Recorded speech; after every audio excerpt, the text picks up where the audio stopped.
man, and I use the term loosely. Here's something that's not good. I'm rebuilding an engine. I haven't videoed any of it, nor was I intending to. And I was replacing the sprocket shaft. This is a new sprocket shaft in here. It happens to be an Eastern, and you know, I pick on V-twin all the time. Let's share some of the shitty parts around here a little bit. But anyway, that's the Eastern, and I was torquing the nut up, and I heard a funny little crunch, and I thought, man, that is weird. And you know, a tenth of a second later, I felt this yield, something let loose. So I continued to tighten it because at this point, you know, I got to see what's going on. I mean, it looked okay up here. I didn't see, you know, I've seen the nuts split open, and I expected that was what had happened, but, you know, I couldn't see any split in the nut.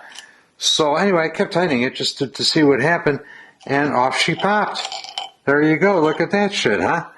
Now, some people would say, well, your torque wrench is fucked up.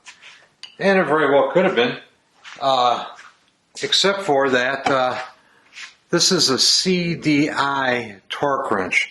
CDI is a Snap-on brand.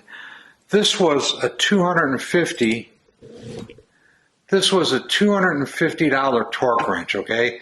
I buy a good torque wrench. I'm not going to use, you know, an $8 fucking Harbor Freight torque wrench. And maybe I'm bad-mouthing Harbor Freight there unnecessarily. I'm sure their stuff is just great. But anyway, I'm not going to use a crappy torque wrench on something that's this important. So, you know, Snap-on quality, Snap-on calibrated. It was calibrated in February 4th, 2023. So this is recently calibrated by Snap-on, CDI, high-quality torque wrench. So the torque wrench is good. Anyway,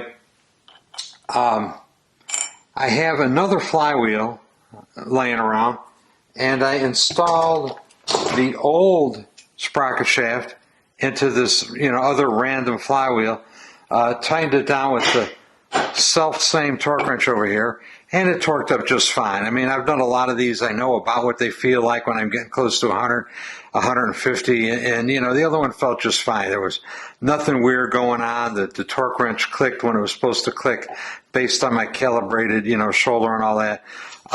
This thing broke. Not a good thing to have happen. You know, and what caused this? I have no idea. At this point, I'm assuming the heat treat was bad. You know, I don't know what else it could have been. I mean, it's just clean snapped off over here. It'd be interesting to get a little metallurgic analysis and see what happened to it. But, you know, hell, it just beats the hell out of me. Snapped her right off. Son of a bitch.